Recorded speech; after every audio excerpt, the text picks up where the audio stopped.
क्या आपको भी सपने में मरे हुए लोग दिखाई देते हैं? किसी को अपने मरे हुए पिताश्री सपने में दर्शन देते हैं तो किसी को अपनी मृत माता के दर्शन होते हैं। शायद आपने भी सपने में मृत परिजनों को अवश्य देखा होगा, लेकिन सुबह उठने के बाद आप उस सपने को दुर्लक्ष्य कर देते हैं। क्या आपने मन में कभी ऐसा विचार आया कि आपको ऐसा सपना क्यों दिखाई दिया, इस सपने का अर्थ क्या हो सकता है? लेकिन क्या आप जानते हैं, सपने में मरे हुए परिजन दिखाई देने पर हमें महत्वपूर्ण संकेत भी मिलते हैं। सपने में मृत परिजन दिखाई देना कोई आम बात नहीं है, इसके पीछे गहरा रहस्य छिपा हुआ है जिनका वर्णन हमारे पुराणों में किया गया है। तो चलिए आपको सुनाते हैं वे प्राचीन महान कथा। इस कथा को सुनने मात्र से ही पितरों की कृपा प्राप्त होती है। देवर्षि नारद का यमलोक गमना ये सुनते हैं। एक बार देवर्षि नारद यमराज से मिलने के लिए यमलोक जाते हैं। देवर्षि नारद त्रिलोक में विचरण करने वाले महान संत हैं। वे भगवान विष्णु के परम भक्त हैं और सदैव नारायण नारायण का जाप करते रहते हैं। उनके हाथ में वीणा सदैव रहती है और वे संगीत के माध्यम से भगवान की स्तुति करते हैं। जब देवर्षि नारद यमलोक पहुंचते हैं तो यमराज उन्हें देखकर अत्यंत प्रसन्न होते हैं। यमराज मृत्यु के देवता हैं और धर्म के रक्षक हैं। वे काल के स्वामी हैं और प्रत्येक प्राणी के कर्मों का हिसाब रखते हैं। यमराज का स्वरूप अत्यंत तेजस्वी है, उनका रंग नीला है और वे भय से पर सवार होते हैं। उनके हाथों में दंड होता है जिससे वे पापियों को दंड देते हैं। यमराज देवर्षि नारद का बड़े प्रेम से आदर एवं सत्कार करते हैं। वे अपने सिंहासन से उठकर नारद जी का स्वागत करते हैं और उन्हें सम्मान पूर्वक बैठने के लिए स्थान प्रदान करते हैं। फिर यमराज नारद जी को प्रणाम करते हुए पूछने लगते हैं, हे देवर्षि, यमपुरी में आपका स्वागत है। आपके दर्शन से आज मैं धन्य हुआ और आपके चरण पड़ने से यमपुरी की शोभा बढ़ गई है। यमलोक एक अद्भुत स्थान है जहाँ सभी मृत आत्माएं अपने कर्मों के अनुसार न्याय प्राप्त करती हैं। यहाँ चित्रगुप्त जी सभी प्राणियों के कर्मों का लेखा जोखा रखते हैं। यमराज के दरबार में धर्म और अधर्म का निर्णय होता है। पुण्यात्माओं को स्वर्ग भेजा जाता है और पापियों को नरक में दंड दिया जाता है। इस प्रकार से यमराज के द्वारा स्वागत किए जाने पर देवर्षि नारद प्रसन्न होते हैं। वे अपनी वीणा को एक ओर रखते हैं और यमराज को भी प्रणाम करते हैं और कहते हैं, हे मृत्यु के देवता यमराज, आपको भी मेरा प्रणाम है। आपके आदर सत्कार से हम अत्यंत प्रसन्न हुए। आप धर्म के रक्षक हैं और न्याय के प्रतीक हैं। आपका यमलोक सत्य और धर्म पर आधारित है। फिर यमराज नारद जी से कहते हैं, हे देवर्षि, आज आपका यमलोक में आने का क्या प्रयोजन है? अवश्य ही कोई महत्वपूर्ण कार्य अथवा कोई महत्वपूर्ण समाचार लेकर आप आए होंगे, या फिर हमसे कोई भूल तो नहीं हुई है? आप तो तीनों लोकों में विचरण करते हैं और सभी का समाचार रखते हैं।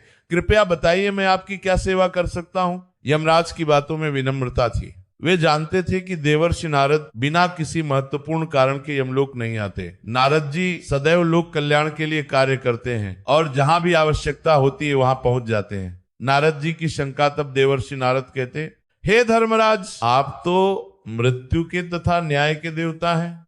आप तीनों लोकों के सभी जीवित और मृत प्राणियों का लेखा जोखा रखते हैं। आपको समस्त चराचर के भूत और भविष्य का भी ज्ञान है।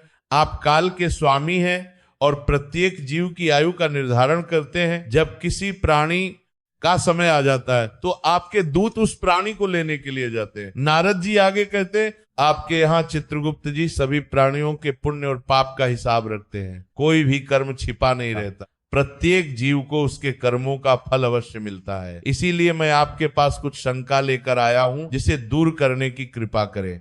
फिर भी तरह कर हमेशा किताब के देखने को मिलता। यमराज कहते हैं, हे देवर्षि, आप सत्य कहते हो। हम तीनों लोकों में निवास करने वाले सभी जीवित और मृत प्राणियों का लेखा जोखा अवश्य रखते हैं। प्रत्येक प्राणी के जन्म से लेकर मृत्यु तक का सारा विवरण हमारे पास है। उनके सभी कर्म, उनके सभी पाप और पुण्य का हिसाब यहाँ रखा जाता है। यमराज विनम्रता से कहते हैं, किंतु आपके मन की बात जानना हमारे बस का नहीं है। आप तो तीनों लोकों की खबर रखते हैं। आप भगवान विष्णु के सबसे प्रिय भक्त हैं। आप समस्त शास्त्रों का भी ज्ञान रखते हैं। वेद, पुराण, उपनिषद सभी का आपको पूर्ण ज्ञान है। आप योग विद्या में भी पारंगत हैं। यमराज आगे कहते हैं, किंतु अगर आप मुझसे कुछ जानना चाहते हैं तो मैं अवश्य ही आपकी सहायता करूंगा। हे देवर्षि, आपकी जो भी शंका और प्रश्न है आप निसंकोच पूछ सकते हैं। मैं अपने सामर्थ्य के अनुसार उनका जवाब देने का प्रयास अवश्य ही करूंगा। आपके प्रश्नों का उत्तर देना मेरा सौभाग्य होगा। यमराज की बातों में सच्चाई थी। वे जानते थे कि देवर्षि नारद जो भी प्रश्न पूछते हैं वह सदैव लोककरानी था, कल्याण के लिए होता है। नारद जी कभी अपने लिए कुछ नहीं पूछते, बल्कि सभी प्राणियों के कल्याण के लिए ज्ञान प्राप्त करते हैं। देवर्षि नारद कहते हैं, हे यमराज, मैं पृथ्वी लोक का भ्रमण करके आया हूँ। पृथ्वी लोक पर मैंने अनेक प्रकार की विचित्र चीजें देखी हैं। वहां मनुष्य अनेक प्रकार के कर्म करते हैं। कुछ पुण्य कर्म करते हैं तो कुछ पाप कर्म करते हैं। कुछ लोग धर्म के मार्ग पर चलते हैं तो कुछ अधर्म के मार्ग पर। नारद जी आगे कहते हैं, मैंने वहां पिशाच, प्रेत, कुष्मांड, बेताल, चुड़ैल, पिशाचिनी आदि प्रकार की कई विचित्र चीजें देखी हैं जो जंगल में निवास करती हैं। ये सभी अदृश्य शक्तियां हैं जो सामान्य मनुष्यों को दिखाई नहीं देती हैं। ये रात्रि के समय विचरण करती हैं और शमशान, पीपल के पेड़, सुनसान स्थानों पर रहती हैं। देवर्षि नारद चिंतित होकर कहते हैं, इसके साथ ही मैंने देखा है ये सभी दुष्ट शक्तियां मनुष्यों को परेशान करती हैं, उन्हें दुख देती है।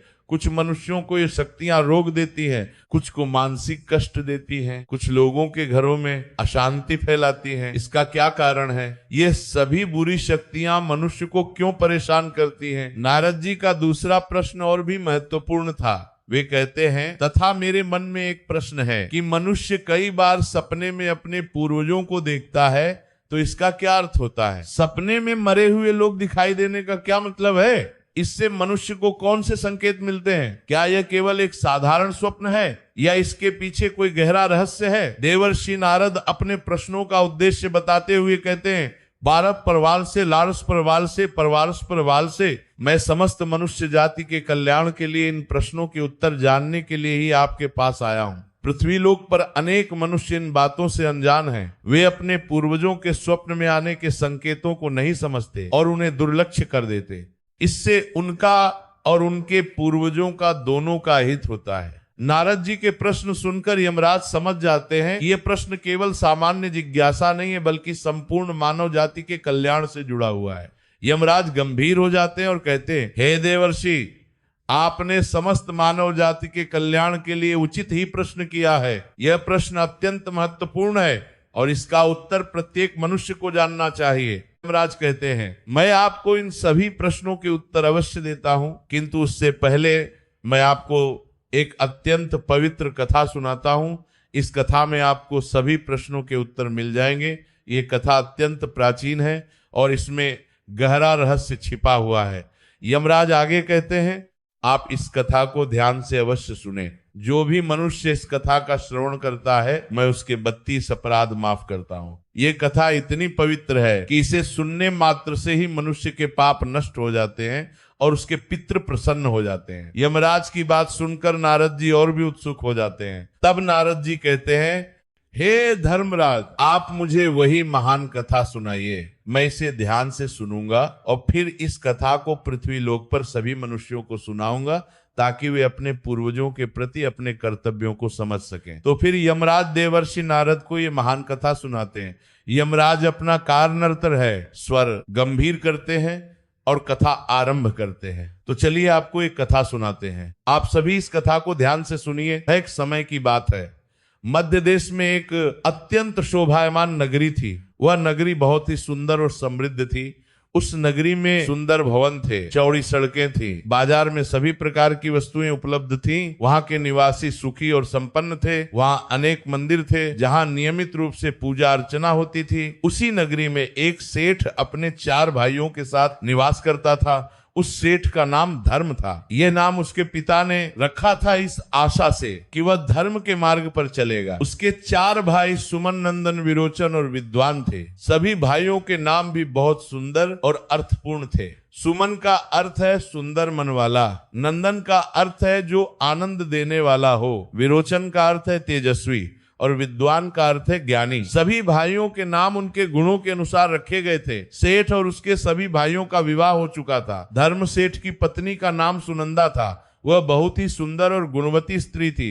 अन्य भाइयों की भी पत्नियां थीं जो सभी सदाचारी और कुलीन थीं। सभी भाई अपनी पत्नियों के साथ एक ही विशाल भवन में रहते थे। सभी बड़े प्रेम के साथ एक दूसरे के साथ रहते थे। उनके घर में कभी कोई कलह नहीं होता था। सभी भाभियां भी आपस में मिलजुल कर रहती थीं। वे एक संयुक्त परिवार थे जहां सभी एक दूसरे का सम्मान करते थे और एक दूसरे की सहायता करते थे। सेठ के पास किसी चीज की कोई कमी नहीं थी। उनके पास विशाल भवन था, अनेक दासियां और सेवक थे, घोड़े और रथ थे। उनके भंडार में अनाज भरा रहता था। उनके पास स्वर्ण और रत्नों का विशाल संग्रह था। वह और उसके भाई बहुत मेहनती थे और मिलजुल कर व्यापार और खेती करते थे। वे दूर दूर के देशों से व्यापार करते थे। उनके पास विशाल खेत थे जहां अनेक प्रकार की फसलें उगाई जाती थी। उनके पास फलों के बगीचे भी थे।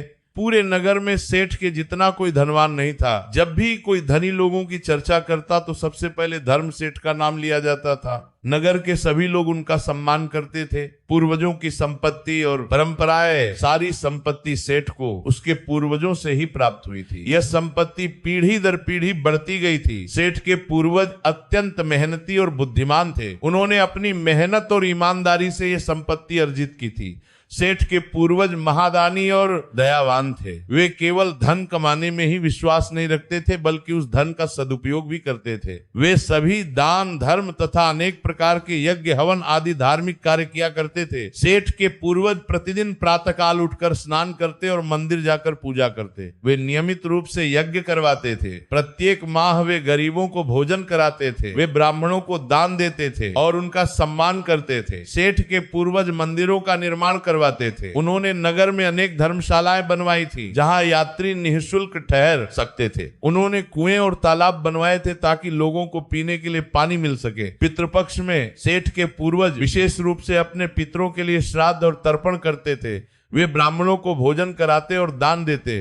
वे गायों को हरा चारा खिलाते। वे ब्राह्मणों को भोजन, कुत्तों और पक्षियों के लिए भी भोजन रखते थे। किंतु सेठ कंजूस स्वभाव का था। यह बात अत्यंत दुर्भाग्यपूर्ण थी। उसके पूर्वज इतने दानी थे लेकिन उसके अंदर पूर्वजों के लक्षण नहीं थे। उसे केवल धन कमाने से मतलब था, धन खर्च करने से नहीं। सेठ ने दान धर्म करता और ना ही यज्ञ तथा हवन आदि कार्य करता था। जब कभी कोई ब्राह्मण या साधु उसके द्वार पर भिक्षा मांगने आता तो वो उसे खाली हाथ लौटा देता था। वह कहता कि उसके पास देने के लिए कुछ नहीं है। सेठ का स्वार्थी जीवन। सेठ ने धन तो बहुत इकट्ठा किया था किंतु उसने कभी अपने धन का सदुपयोग नहीं किया। वह दिन रात धन कमाने में ही लगा रहता था। उसे अपने धन की गिनती करने में बड़ा आनंद आता था। वह अपने तिजोरी को खोलकर स्वर्ण मुद्राओं को गिनता रहता था। उसने कभी किसी को फूटी कौड़ी भी दान में नहीं दी। जब कभी कोई गरीब उसके द्वार पर आता और कहता कि उसके बच्चे भूखे हैं तो भी सेठ उसे कुछ नहीं देता था। वह कहता कि वह स्वयं मेहनत करके कमाए और ना ही उसने कभी दूसरों को भोजन कराया। जब त्योहार आते तो अन्य धनी लोग गरीबों को भोजन कराते थे लेकिन सेठ ऐसा कभी नहीं करता था। वो कहता कि इससे उसका धन बर्बाद हो जाएगा। सेठ के पूर्वज तो मंदिरों में भंडारा दिया करते थे। वे सैकड़ों लोगों को भोजन कराते थे। पितृपक्ष में वे विशेष भंडारे का आयोजन करते थे। वे कहते थे कि हमारे पितर प्रसन्न होंगे यदि हम उनके नाम पर दान करेंगे। गरीबों को वस्त्र तथा अन्न का दान किया करते थे। शीत ऋतु आने पर सेठ के पूर्वज गरीबों को कंबल और गर्म कपड़े बांटते थे। वर्षा ऋतु में वे छतरियां बांटते थे। वे कहते थे कि हमारा धन इसी काम आए तो क्या लाभ। लेकिन सेठ ने अपने पूर्वजों का कभी अनुसरण नहीं किया। जब कभी उसकी पत्नी सुनंदा उससे कहती कि आपके पूर्वज इतने दानी थे, आपको भी दान करना चाहिए, तो सेठ कहता कि वो समय अलग था, ये समय अलग है। वे हमेशा ही धन कमाने में और धन का संचय करने में लगा रहता था। उसका मानना था कि जितना अधिक धन होगा उतना ही सुख मिलेगा। वह नहीं समझता था कि धन का असली सुख उसे खर्च करने में है, जमा करने में नहीं। जिससे उसके पास बहुत सारी धन संपत्ति तो हो गई लेकिन उसके पूर्वज उससे बहुत दुखी और नाराज हो गए। पितृलोक में बैठे उसके पूर्वज जब उसके कार्यों को देखते तो उन्हें बहुत पीड़ा होती थी। वे सोचते थे कि हमने इतनी मेहनत से संपत्ति अर्जित की और ये सब दान धर्म के लिए, लेकिन हमारे वंशज ने सब कुछ बर्बाद कर दिया। फिर पितृपक्ष आया। पितृपक्ष वो पवित्र समय है जब सभी लोग अपने पूर्वजों को याद करते हैं और उनके लिए श्राद्ध और तर्पण करते हैं।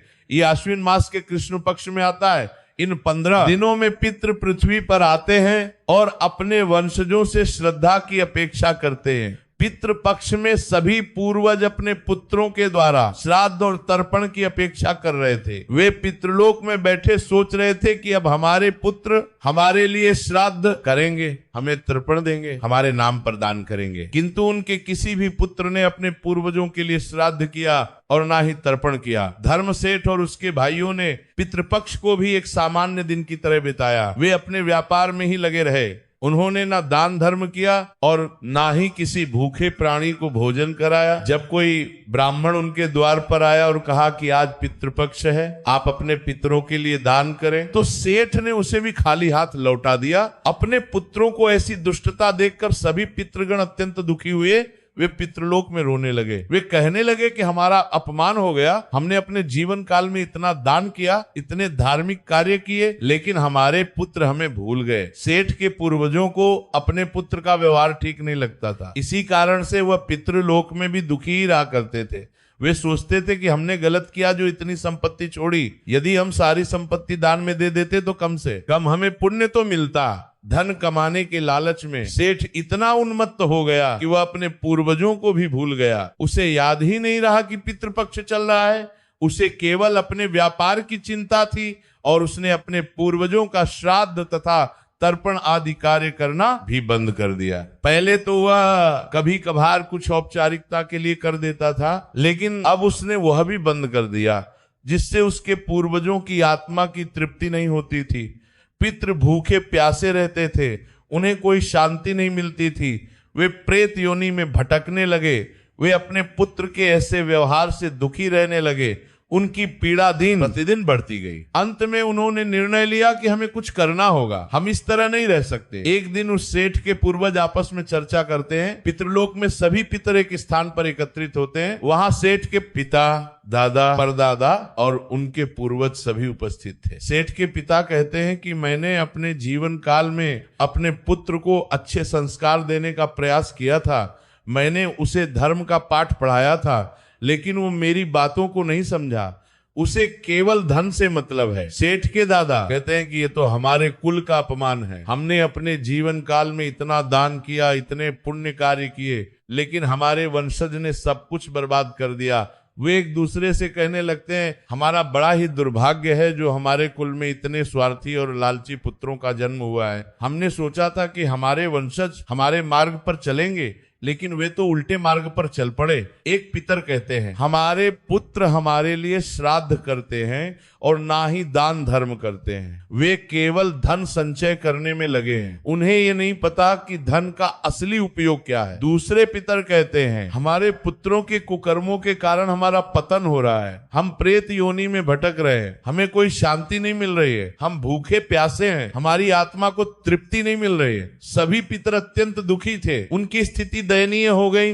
वे प्रेत योनि में भटक रहे थे और उन्हें मुक्ति नहीं मिल पा रही थी। इस प्रकार से विचार करके वे सभी पितरे अपने पुत्रों से मिलने के लिए जाने के विषय में सोचने लगते हैं। एक पितर कहते हैं कि हमें स्वयं जाकर अपने पुत्रों को समझाना चाहिए, शायद वे हमारी बात सुन लें। दूसरे पितर कहते हैं कि लेकिन हम सीधे तो नहीं जा सकते, हमें किसी की अनुमति लेनी होगी। हम यमराज के नियमों के अधीन हैं और कहते हैं हमें यमराज के पास जाना चाहिए। अब वे ही हमारी इस समस्या का समाधान कर सकते हैं। यमराज धर्म के देवता हैं, वे न्याय प्रिय हैं, वे अवश्य ही हमारी सहायता करेंगे।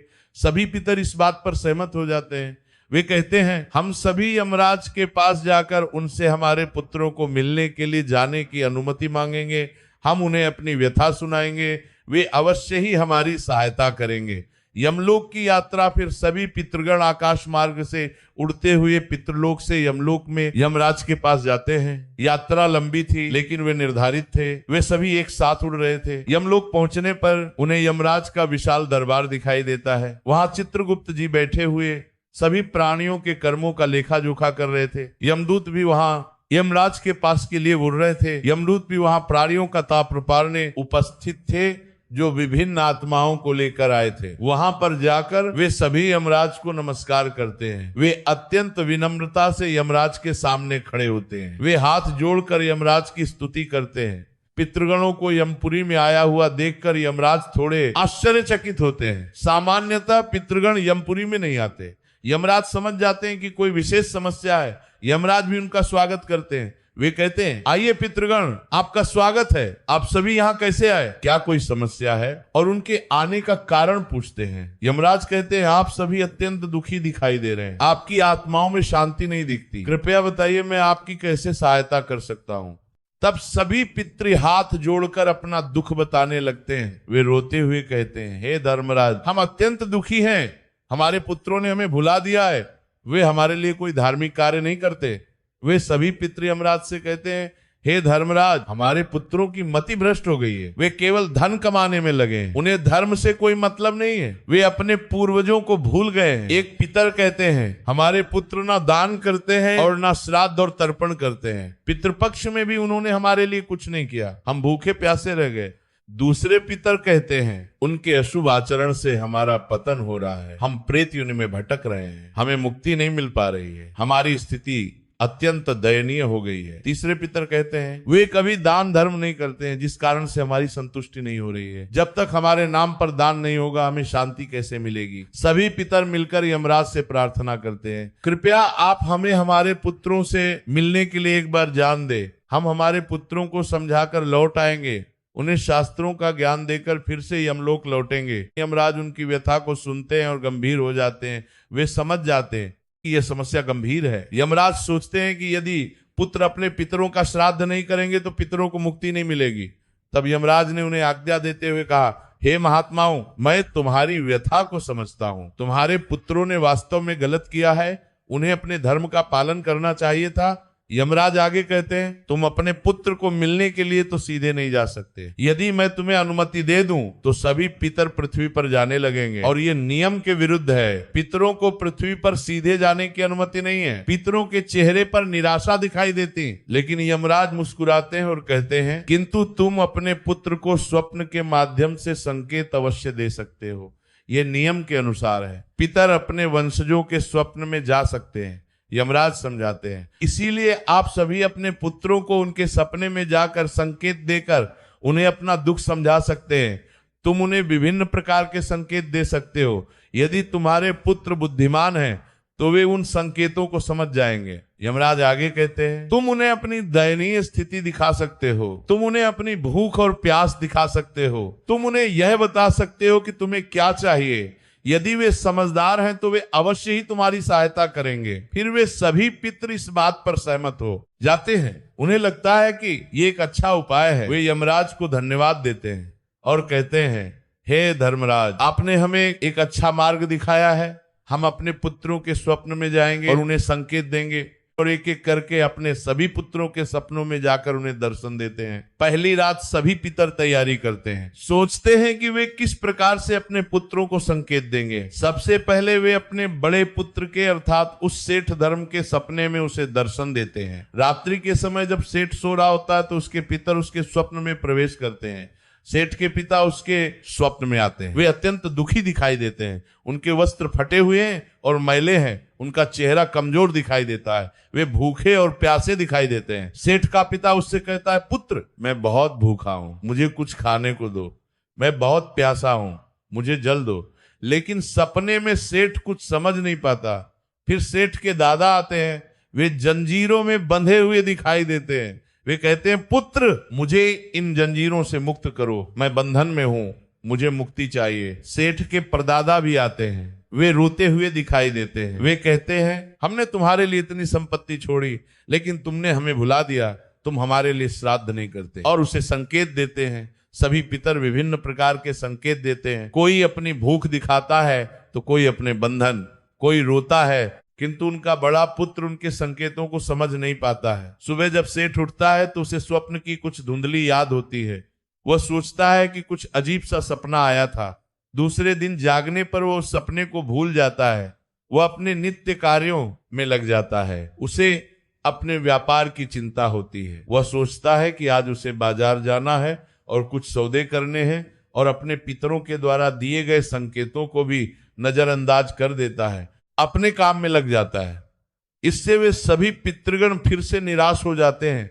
वे सोचते हैं कि हमारे पुत्र ने हमारे संकेत को नहीं समझा, शायद हमें और स्पष्ट संकेत देने होंगे। और फिर सभी पितृगण अपने पुत्रों के सपनों में जाकर भी उन्हें दर्शन देने लगते। दूसरी रात वे सुमन के सपने में जाते हैं, फिर नंदन के सपने में, फिर विरोचन के सपने में और अंत में विद्वान के सपने में, तथा उन्हें अनेक प्रकार के संकेत भी देते हैं। वे विभिन्न रूपों में दिखाई देते हैं। कभी वे भूखे दिखाई देते हैं, कभी बंधन में, कभी रोते हुए, कभी क्रोधित, लेकिन उनके पुत्र भी उन संकेतों को दुर्लक्षित कर देते हैं। सभी भाई सुबह उठकर अपने अपने कामों में लग जाते हैं। कोई भी अपने स्वप्न को गंभीरता से नहीं लेता, कोई भी अपने पूर्वजों के द्वारा बताए हुए संकेतों को समझ नहीं पाता है। वे सभी धन कमाने में इतने व्यस्त हैं कि उन्हें अपने पितरों की चिंता ही नहीं है। सभी पितृगण अत्यंत दुखी और नाराज हो जाते हैं। वे पितृलोक में बैठकर रोते हैं। वे कहते हैं कि हमारे पुत्रों ने हमारे संकेतों को भी दुर्लक्ष्य कर दिया। अब हम क्या करें? एक पितर कहते हैं, हमने उन्हें इतने स्पष्ट संकेत दिए लेकिन वे समझ नहीं पाए। वे अपनी धन की लालसा में इतने अंधे हो गए हैं कि उन्हें कुछ भी दिखाई नहीं देता। दूसरे पितर कहते हैं, अब हमें कुछ और करना होगा, हमें उन्हें सबक सिखाना होगा, तभी वे अपनी गलती समझेंगे। सेठ और उसके भाई धन कमाने के लालच में पूरी तरह अंधे हो चुके थे। उन्हें किसी और चीज की परवाह नहीं थी। वे केवल धन के पीछे भाग रहे थे। वे सोचते थे कि यह तो केवल सपने हैं, सपनों का क्या भरोसा, असली चीज तो धन है। किंतु पितरों के स्वप्न में दर्शन देने के कुछ ही दिनों के बाद उस सेठ को व्यापार में नुकसान उठाना पड़ता है। एक दिन सेठ ने एक बड़ा सौदा किया था। उसने बहुत सारा माल खरीदा था इस उम्मीद से कि वो उसे महंगे दाम पर बेच देगा, लेकिन अचानक बाजार में मंदी आ गई। जिस माल को वो बेचना चाहता था उसकी कीमत गिर गई। सेठ को भारी नुकसान हुआ, उसका बहुत सारा धन डूब गया। उसे व्यापार में बहुत ज्यादा घाटा होने लगता है, एक के बाद एक नुकसान होने लगता है। जो भी सौदा सेठ करता वह घाटे में जाता। ऐसा लगता था कि किस्मत ही उसका साथ छोड़ गई है, जिससे उसकी सारी धन संपत्ति नष्ट हो जाती है। कुछ ही महीनों में सेठ का बहुत सारा धन चला गया। जो तिजोरी कभी स्वर्ण मुद्राओं से भरी रहती थी वो खाली होने लगी। सभी भाइयों में वाद विवाद और लड़ाई झगड़े होने लगते हैं। जब धन नष्ट होने लगा तो सभी भाइयों में मतभेद होने लगे, एक दूसरे को दोष देने लगे। कोई कहता कि ये तुम्हारी गलती है, तो कोई कहता कि नहीं ये तुम्हारी गलती है। पूर्वजों द्वारा जमा की हुई सारी जमीन जायदाद को वे बेच डालते हैं। कर्ज चुकाने के लिए उन्हें अपनी जमीन और मकान बेचने पड़े। जो विशाल भवन था वह भी बिक गया और पूरी तरह से बर्बाद हो जाते हैं। कुछ ही समय में वे धनी से दरिद्र बन गए। उनके पास खाने के लिए भी पैसे नहीं बचे। सभी भाई एक दूसरे से अलग हो जाते हैं। जब सब कुछ समाप्त हो गया तो सभी भाइयों ने एक दूसरे को दोष देना शुरू कर दिया। धर्म सेठ कहता है कि ये सब तुम्हारी गलती है। सुमन कहता है कि नहीं, ये तुम्हारी गलती है। नंदन, विरोचन और विद्वान भी एक दूसरे पर दोष लगाने लगते हैं। उनके बीच इतनी कड़वाहट आ गई कि वे एक साथ नहीं रह सकते थे। प्रेम और भाईचारा जो कभी उनके बीच था वो सब समाप्त हो गया। धन के नष्ट होने के साथ ही उनका आपसी प्रेम भी नष्ट हो गया और अपना अपना पेट पालने में लग जाते हैं। सभी भाई अलग अलग हो गए। धर्म सेठ एक छोटे से कमरे में रहने लगा। सुमन दूसरे शहर चला गया। नंदन मजदूरी करने लगा। विरोचन छोटा मोटा व्यापार करने लगा। विद्वान किसी के यहाँ नौकरी करने लगा। जो कभी एक विशाल परिवार था, जो एक साथ रहता था, वह बिखर गया। जो कभी नगर के सबसे धनी व्यक्ति थे वे अब भिखारियों की तरह हो गए। उनकी दुर्दशा देखकर नगर के लोग कहने लगे कि देखो किस्मत कैसे बदल जाती है। उधर स्वर्गलोक में पितरों को अपने पुत्रों की ऐसी दुर्गति देखकर बहुत पीड़ा होने लगती है। वे देखते हैं कि उनके पुत्र कैसी दशा में पहुंच गए। उन्हें अपने पुत्रों पर दया आती है, लेकिन वे क्या कर सकते हैं। एक पितर कहते हैं, हमें उन पर क्रोध तो था, लेकिन हम उनकी इतनी दुर्गति नहीं चाहते थे। वे हमारे पुत्र हैं, उनका दुख हमसे देखा नहीं जाता। दूसरे पितर कहते हैं, लेकिन ये सब उन्हीं के कर्मों का फल है। उन्होंने हमारा अपमान किया, हमें भुलाया, हमारे लिए श्राद्ध नहीं किया। ये उनके कुकर्मों का परिणाम है। सभी पितृगण अत्यंत दुखी और उदास हो जाते हैं। उन्हें अपने पुत्रों की चिंता सताती है। वे रात दिन सोचते रहते हैं कि अब क्या होगा। फिर से वे सभी यमराज के पास जाते हैं। वे पितृलोक से यमलोक की यात्रा करते हैं। इस बार वे और भी अधिक दुखी हैं। उनके चेहरे पर पीड़ा स्पष्ट दिखाई देती है। यमलोक पहुंचकर वे यमराज के दरबार में जाते हैं। यमराज उन्हें देखते हैं और समझ जाते हैं कि कुछ गड़बड़ है। वे पूछते हैं, क्या हुआ, आप फिर से यहाँ क्यों आए? और कहने लगते हैं, हे धर्मराज, हमसे हमारे पुत्रों की ऐसी दुर्गति नहीं देखी जाती है। हमने उन्हें दंड देने के लिए सोचा था, लेकिन अब उनकी दशा बहुत खराब हो गई है। वे पूरी तरह से बर्बाद हो गए हैं। एक पितर रोते हुए कहते हैं, हमारे द्वारा किए गए सभी पुण्य कर्मों को हमारे पुत्रों ने नष्ट कर डाला है। वे जो संपत्ति थी जो हमने पीढ़ियों में बनाई थी, वो सब नष्ट हो गई। हमारा कुल अपमानित हो गया है। दूसरे पितर कहते हैं, कृपया आप कुछ ऐसा उपाय करें जिससे हमारे पुत्रों को उनकी भूल का पता चल जाए, वे अपनी गलती समझें और सुधर जाएं। हम उनकी इतनी दुर्गति नहीं चाहते। फिर यमराज उन पितरों से कहते हैं, हे महात्माओं, तुम्हारी इस व्यथा को मैं समझता हूं। तुम्हारे पुत्रों ने वास्तव में बहुत बड़ी गलती की है। उन्होंने अपने धर्म को भुला दिया, अपने पितरों का अपमान किया। यही कारण है कि उनकी ये दुर्गति हुई है। यमराज आगे कहते हैं, लेकिन तुम चिंता मत करो, मैं तुम्हारी अवश्य ही सहायता करूंगा। तुम्हारे पुत्र अभी भी सुधर सकते हैं यदि वे अपनी गलती समझ जाएं और पश्चाताप करें। यमराज गंभीरता से कहते हैं, मैं स्वयं तुम्हारे पुत्रों के पास जाकर उन्हें उनकी भूल के बारे में बताता हूं। मैं उन्हें समझाऊंगा कि उन्होंने क्या गलती की है और उसे कैसे सुधारा जा सकता है। पितरों के चेहरे पर आशा की किरण दिखाई देती है। वे यमराज को धन्यवाद देते हैं और कहते हैं, हे धर्मराज, आप अत्यंत दयालु हैं। कृपया हमारे पुत्रों को सही मार्ग दिखाइए। यमराज अपने भैंसे पर सवार होकर पृथ्वी लोक पर आते हैं। यमराज की यात्रा अद्भुत होती है। जब वे चलते हैं तो स्वर्ग और पृथ्वी के बीच का मार्ग खुल जाता। यमदूत उनके साथ होते हैं और उस सेठ के घर की तरफ जाने लगते हैं। यमराज पृथ्वीलोक पर उस नगरी में पहुंचते हैं जहां सेठ रहता था। वे उस स्थान को देखते हैं जो कभी बहुत समृद्ध था, लेकिन अब उजड़ गया था। जब यमराज सेठ के घर के समीप पहुंच जाते हैं, तभी वे एक साधु का रूप धारण कर लेते हैं। यमराज अपने दिव्य रूप को छिपा लेते हैं। वे एक सामान्य साधु की तरह दिखाई देने लगते हैं। उनके हाथ में एक दंड होता है और शरीर पर भगवा वस्त्र। सबसे पहले वे उस सेठ के घर पर जाते हैं। वे उस छोटे से कमरे के पास पहुंचते हैं जहां सेठ अब रहता था। ये वही सेठ है जो कभी विशाल भवन में रहता था। तो सेठ अत्यंत बीमार पड़ा हुआ होता है।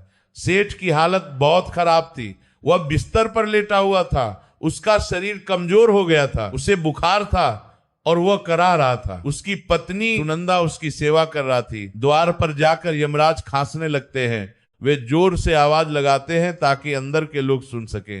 भिक्षा देहि, भिक्षा दे। यमराज साधु की तरह भिक्षा मांगते हैं। ये साधुओं की परंपरा है कि वे घर घर जाकर भिक्षा मांगते हैं। क्या घर में कोई है क्या? यमराज पुकारते हैं, मैं तुम्हारे द्वार पर एक साधु आया है। यमराज अपना परिचय देते हैं, जो बड़े दूर से यात्रा करके आया है।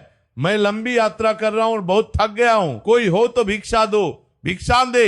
यमराज फिर से पुकारते हैं। द्वार पर आए साधु को देखकर उस सेठ की पत्नी सुनंदा उनका स्वागत करती है। वह द्वार खोलती है और साधु को देखती है। साधु का तेजस्वी चेहरा देखकर वो प्रभावित होती है और कहती है, पधारिए, हे साधु महाराज, आपका स्वागत है। बहुत दिनों बाद हमारे द्वार पर कोई साधु आया है। आपके आगमन से हमारा घर पवित्र हो गया। सुनंदा विनम्रता से कहती है, कहिए मैं आपकी किस प्रकार से सहायता कर सकती हूँ? आप जो भी कहेंगे मैं अपनी सामर्थ्य के अनुसार अवश्य करूंगी। साधु रूपी यमराज कहते हैं, हे देवी, मैं भूखा हूं और यात्रा पर निकला हूं। मैं कई दिनों से यात्रा कर रहा हूं, मुझे भोजन नहीं मिला है। यदि दान में कुछ भोजन मिल जाए तो बड़ी कृपा होगी। थोड़ा सा भी भोजन मिल जाए तो मेरा काम चल जाएगा। फिर सेठ की पत्नी कहती है, ठीक है साधु महाराज, आप रुकिए, मैं अभी आपके लिए कुछ भोजन लेकर आती हूँ। हमारे पास अधिक तो नहीं है, लेकिन जो भी है मैं आपको अवश्य दूंगा। लेकिन सेठ की पत्नी के चेहरे पर दुख के हाव भाव देखकर वह साधु रूपी यमराज कहने लगते हैं, पुत्री रुको, तुम्हारे मुखमंडल पर दुख दिखाई पड़ रहा है, तुम्हारी आंखों में आंसू हैं, तुम्हारा चेहरा उदास है। यमराज आगे कहते हैं, अगर कोई गोपनीय बात ना हो तो मुझे बताओ तुम्हारे दुख का क्या कारण है? हम साधु लोगों के दुख दूर करने के लिए घूमते हैं, शायद मैं तुम्हारी कुछ सहायता कर सकूं। वह स्त्री कहती है, हे साधु महाराज, आप सत्य कह रहे हैं। मैं वास्तव में बहुत दुखी हूँ, मेरा हृदय भारी है। पहले हम बहुत धनवान और समृद्ध थे, हमारे पास सब कुछ था, हमारे पास विशाल भवन था, दास दासियां थी, रथ और घोड़े थे। सुनंदा रोते हुए कहती है, मेरे पति और उनके भाई सभी साथ साथ रहते थे, हम सब बहुत खुश थे। हमारे घर में कभी किसी चीज की कमी नहीं होती थी, पूरे नगर में हमारा सम्मान था। वो आगे कहती है, किंतु अचानक ही सभी भाइयों में झगड़ा हो गया। पता नहीं क्यों वे लड़ने लगे। वे जो इतना प्रेम से रहते थे अचानक एक दूसरे के दुश्मन बन गए। सुनंदा दुखी होकर कहती है, अचानक से हमारा सारा व्यापार डूब गया, जो भी सौदा मेरे पति करते वह घाटे में जाता। ऐसा लगता था जैसे किसी ने हमें श्राप दे दिया हो। वो कहती है, और हम सभी दरिद्र हो गए, हमारी सारी संपत्ति नष्ट हो गई, हमें अपना घर बेचना पड़ा, अब हम इस छोटे से कमरे में रहते हैं, मेरे पति बीमार पड़ गए हैं, हमारे पास इलाज के लिए भी पैसे नहीं है। सुनंदा विनम्रता से पूछती है, ये किस दोष के कारण हुआ है? हमने ऐसा कौन सा पाप किया है? कृपया आप हमें बताइए। आप साधु हैं, आपको अवश्य इन बातों का ज्ञान होगा। तब साधु कहता है, हे पुत्री, मैं तुम्हारी समस्या को समझ गया हूं।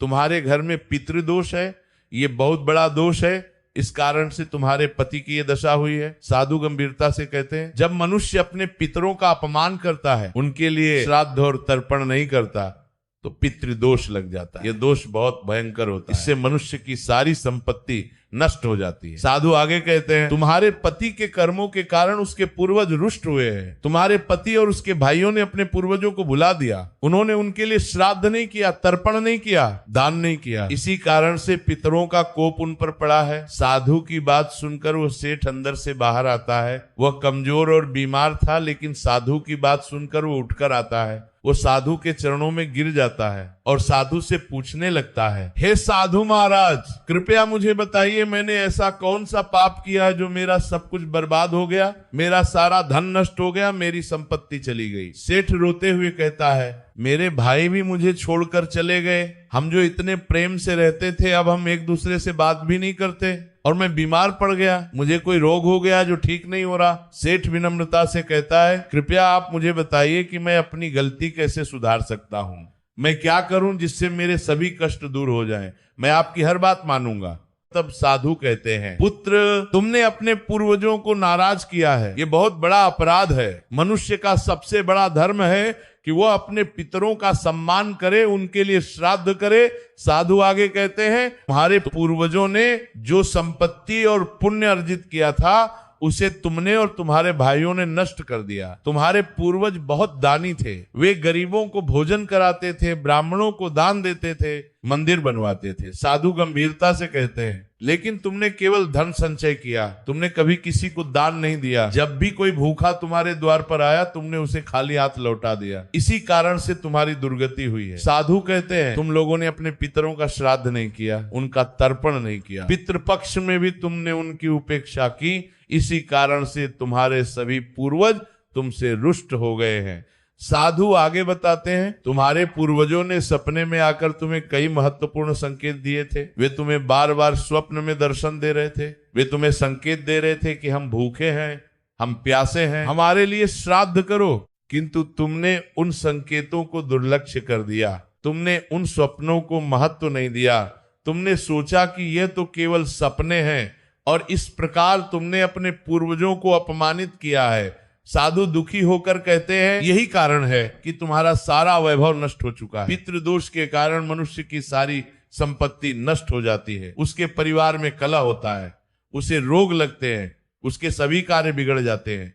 इस प्रकार से उस साधु के द्वारा बताने पर सेठ को सब कुछ पता चल जाता है। सेठ को अपनी गलती का एहसास होता है। उसे याद आता है कि वास्तव में उसने अपने पूर्वजों की उपेक्षा की थी। उसे याद आता है कि उसके सपने में उसके पूर्वजों ने उसे दर्शन दिए थे। अचानक उसे वे सभी स्वप्न याद आ जाते हैं। उसे याद आता है कि उसके पिता उसके स्वप्न में आए थे और भोजन मांग रहे थे। उसके दादा जंजीरों में बंधे हुए थे। वो सेठ उस साधु से कहता है, हे साधु महात्मा, आप सत्य कह रहे हैं, अब मुझे सब कुछ याद आ रहा है। हमारे पूर्वजों ने हमें सपने में दर्शन अवश्य दिए थे, वे हमें संकेत दे रहे थे, लेकिन हम मूर्ख थे जो उन संकेतों को नहीं समझे। सेठ पश्चाताप करते हुए कहता है, किंतु हम उनके द्वारा दिए गए संकेतों को समझ नहीं पाए, हमने उन स्वप्नों को महत्व नहीं दिया। हम धन कमाने में इतने व्यस्त थे कि हमें अपने पितरों की चिंता ही नहीं रही। सेठ विनम्रता से कहता है, कृपया आप मुझे सपने में पूर्वजों को देखने पर क्या संकेत मिलते हैं, इस बारे में विस्तार से बताइए।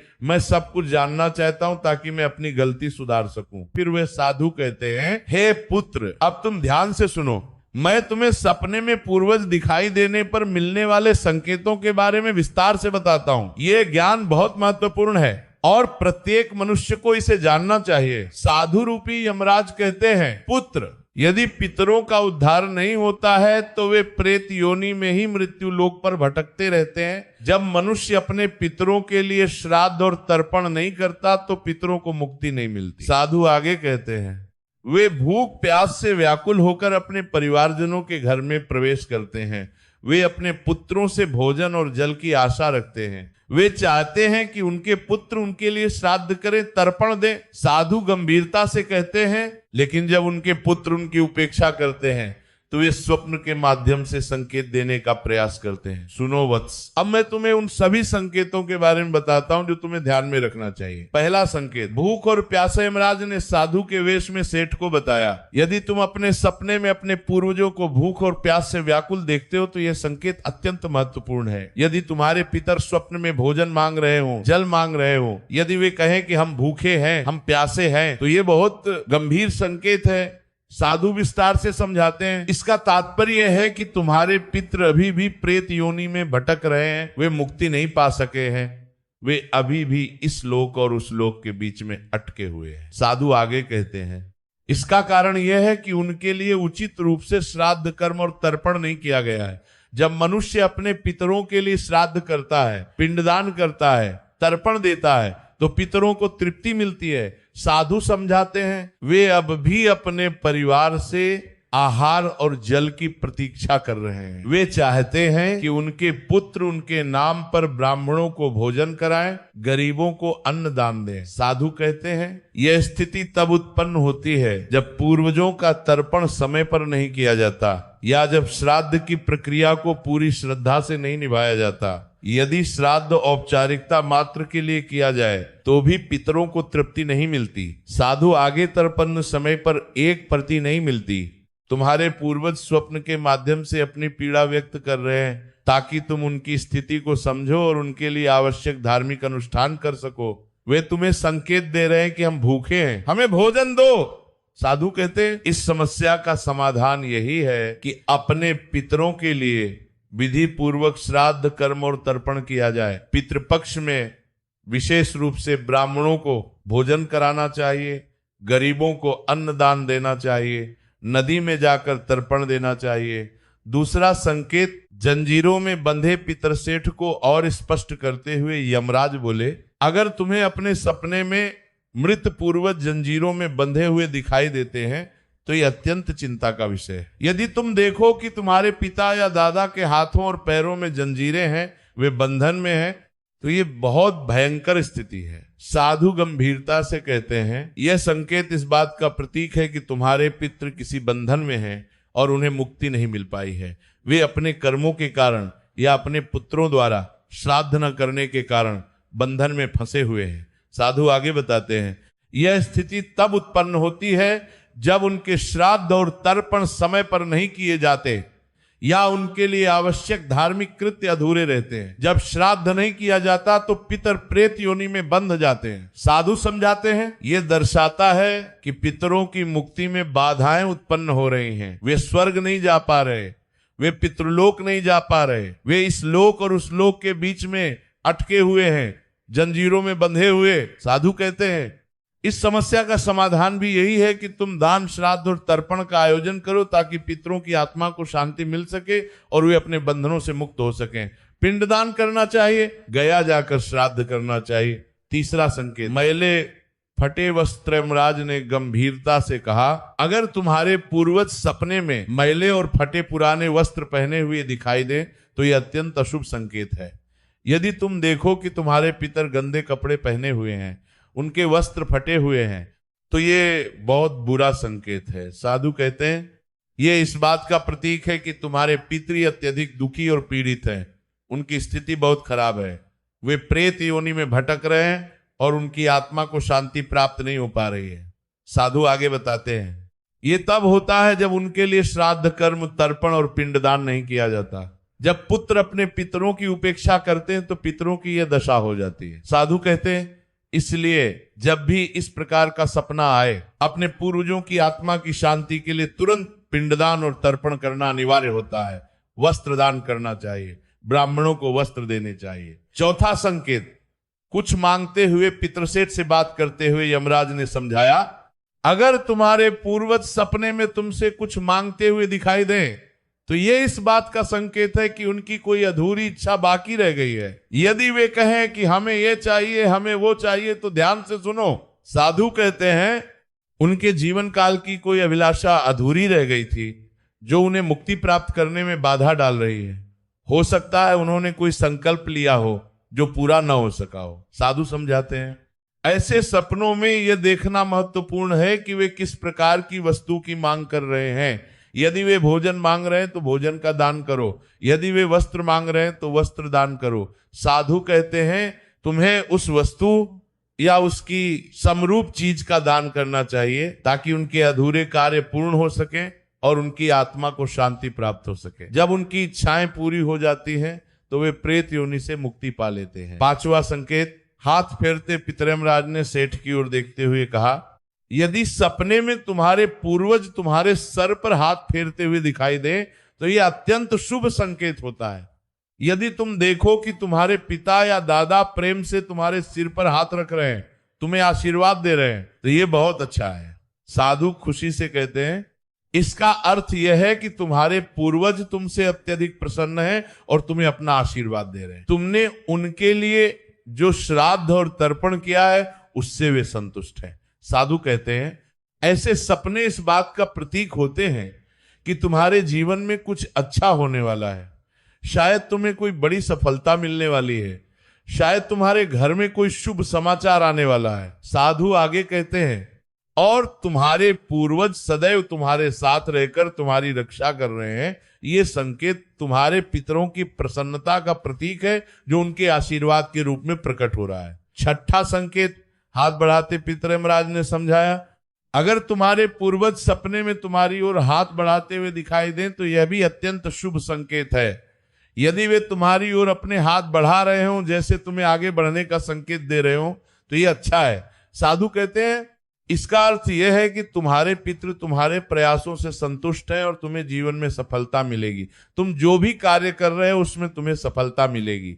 साधु आगे कहते हैं ऐसे सपने देखना यह दर्शाता है कि तुम्हारे पितृ तुम्हारे साथ हैं और वे तुम्हारी उन्नति और सफलता के लिए आशीर्वाद दे रहे हैं। वे तुम्हारे हर कदम पर तुम्हारा साथ दे रहे हैं। साधु कहते हैं इस प्रकार के सपने आने पर तुम्हें सुनिश्चित करना चाहिए कि तुम सही मार्ग पर चल रहे हो। अपने पितरों के लिए नियमित रूप से श्राद्ध और तर्पण करते रहो। सातवां संकेत, अदृश्य होते पितरमराज ने चिंतित स्वर में कहा, यदि सपने में तुम्हारे पूर्वज अचानक अदृश्य हो जाते हैं तो ये एक अशुभ संकेत होता है। यदि तुम देखो कि तुम्हारे पितर तुमसे बात कर रहे थे और अचानक गायब हो गए तो सावधान हो जाओ। साधु कहते हैं इसका अर्थ है कि तुम्हारे जीवन में कोई संकट आने वाला है और तुम्हें सावधान हो जाना चाहिए। यह चेतावनी है कि आने वाले समय में कुछ कठिनाई आ सकती है। साधु आगे कहते हैं यह सपना इस बात का सूचक है कि निकट भविष्य में कोई बड़ी कठिनाई तुम्हारे सामने आ सकती है। शायद व्यापार में नुकसान हो, शायद स्वास्थ्य संबंधी समस्या हो, शायद पारिवारिक कलह हो। साधु समझाते हैं ऐसे सपनों से यह सीख मिलती है कि हमें मानसिक और आध्यात्मिक रूप से किसी भी आने वाले कष्ट के लिए तैयार रहना चाहिए। पितरों की विशेष पूजा करनी चाहिए, दान करना चाहिए। आठवां संकेत, क्रोधित पितर सेठ को और अधिक गंभीर होते हुए यमराज बोले, अगर सपने में तुम्हारे पूर्वज क्रोधित अवस्था में दिखाई दें तो ये इस बात का संकेत है कि वे तुमसे नाराज हैं। यदि उनका चेहरा क्रोध से लाल हो, यदि वे तुम पर चिल्ला रहे हो तो समझ जाओ कि तुमसे कुछ गलत हो रहा है। साधु कहते हैं इसका अर्थ यह है कि तुम कोई ऐसा कार्य कर रहे हो जो उन्हें पसंद नहीं है और वे चाहते हैं कि तुम उस कार्य को बंद कर दो। शायद तुम कोई अनैतिक कार्य कर रहे हो, शायद तुम किसी को धोखा दे रहे हो। साधु आगे कहते हैं ये एक चेतावनी है कि तुम्हारे कर्मों में कोई कमी है और तुम्हें अपने मार्ग पर विचार करना चाहिए, तुम्हें अपने कार्यों की समीक्षा करनी चाहिए। साधु कहते हैं इस प्रकार का सपना आने पर तुम्हें अपने कार्यों की समीक्षा करनी चाहिए और सही मार्ग पर चलने का प्रयास करना चाहिए। पितरों से क्षमा मांगनी चाहिए और विशेष श्राद्ध करना चाहिए। नौवां संकेत, रोते हुए पितरमराज ने दुख भरे स्वर में बराऊं 9वां संकेत कहा। अगर तुम अपने सपने में अपने पूर्वजों को रोते हुए देखो तो ये अत्यंत अशुभ संकेत है। यदि तुम्हारे पितर आंसू बहा रहे हो, विलाप कर रहे हो, तो ये बहुत गंभीर स्थिति है। साधु कहते हैं ये इस बात का प्रतीक है कि तुम्हारे जीवन में कोई बड़ा संकट आने वाला है और तुम्हारे पूर्वज उस संकट से बहुत दुखी हैं। वे तुम्हारी आने वाली कठिनाई को देख रहे हैं और दुखी हो रहे हैं। साधु आगे कहते हैं यह सपना इस बात की चेतावनी देते हैं कि तुम्हें सतर्क हो जाना चाहिए और ईश्वर की भक्ति में मन लगाना चाहिए ताकि संकट से तुम्हारी रक्षा हो सके। विशेष पूजा पाठ करना चाहिए। साधु कहते हैं ऐसे सपने आने पर तुरंत पितरों का श्राद्ध करना चाहिए, ब्राह्मणों को भोजन कराना चाहिए, गरीबों को दान देना चाहिए, भगवान से प्रार्थना करनी चाहिए कि आने वाले संकट से रक्षा हो। 10वां संकेत स्वस्थ और प्रसन्न पितर। यमराज मुस्कुराते हुए बोले यदि सपने में तुम्हारे पूर्वज स्वस्थ, प्रसन्न और तेजस्वी दिखाई दे तो ये अत्यंत शुभ संकेत है। यदि उनका चेहरा चमक रहा हो, उनके वस्त्र सुंदर और स्वच्छ हो, यदि वे खुश दिखाई दे तो ये सबसे अच्छा संकेत है। साधु खुशी से कहते हैं इसका अर्थ है कि तुम्हारे पितरों को मुक्ति मिल चुकी है और वे तुमसे प्रसन्न हैं। अगर आपको यह वीडियो पसंद आया हो तो लाइक सब्सक्राइब जरूर करें। धन्यवाद।